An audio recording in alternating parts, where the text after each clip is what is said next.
Before the lights shine on us and cell phones are trained at our brave, heartbroken faces, I will be me, the prodigal daughter. I glance at my own phone. Nothing. New phone, who dis? I guess. I sink into the hard bench outside of the Harold Washington Theater, where the National Alliance for the Progression of Black People's Chicago chapter is hosting its annual Salute to Excellence ceremony. I try to breathe. I don't want to salute anything. I don't want to be in there. I just want to pretend that this slab of wood is a cloud, that I'm a regular girl lying outside and soaking up the final drops of sunshine at the end of a mundane day. They call it the golden hour, a photographer told me a few weeks ago, when we were waiting for my mother to be finished with makeup for a photo shoot that Essence magazine was doing about America's new civil rights leaders, the new normal. He was fiddling with his camera, removing and reattaching the giant zoom lens of his Canon, and was apparently one of those people who couldn't stand silence. Others see me and can't help but speak.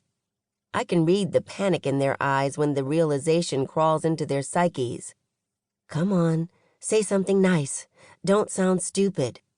But instead of the I'm so sorries and the you're so braves, he prattled on about the magical moments just after the sun rises and right before it sets. It was a breath of fresh air, actually. Way less shadow, he said. Nowhere for your subject to hide. I think my sister mentioned it to me once, I volunteered. She was a YouTuber. His eyes widened in terror. Of course. Oh, yeah. Oh, man, I'm so... It's fine. I had spoken too soon. That was then. Now I'm wondering how long you have to sit outside to get a tan when I sense the shifting of light through my closed eyelids. Someone is standing over me and blocking the sun. My heart is no longer knocking at my chest. It is about to crack through my rib cage, my guts, my skin, my top, like a bullet, only bigger. My eyes spring open, and I hurl my purse across my body reflexively. Dumb, dumb, dumb. Any deranged rando can recognize you out here and... Ow! It's even worse than I thought. It's Jenny. What are you doing here? I ask. She's an integrative biologist and basically lives in her laboratory. Mom, Dad, and I had been visiting Chicago for a few days, but Jenny stayed behind in Los Angeles. I didn't mind. I just got in, Jenny says as she rubs her shoulder. Bummer. I was aiming for the face. She hands me my bag. Why are you not inside? They're about to start. This is my alone time, I say.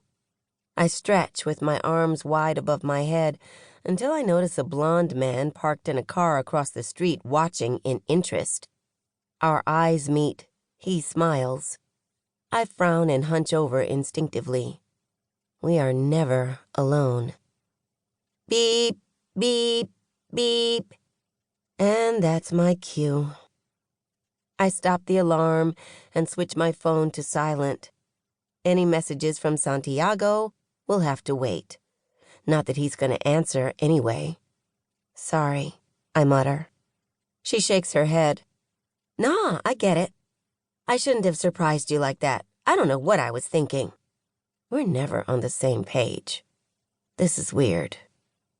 I shrug as I heave myself up to smooth the black cigarette pants I convinced Mom to let me wear and adjust my tucked-in ruffled beige blouse.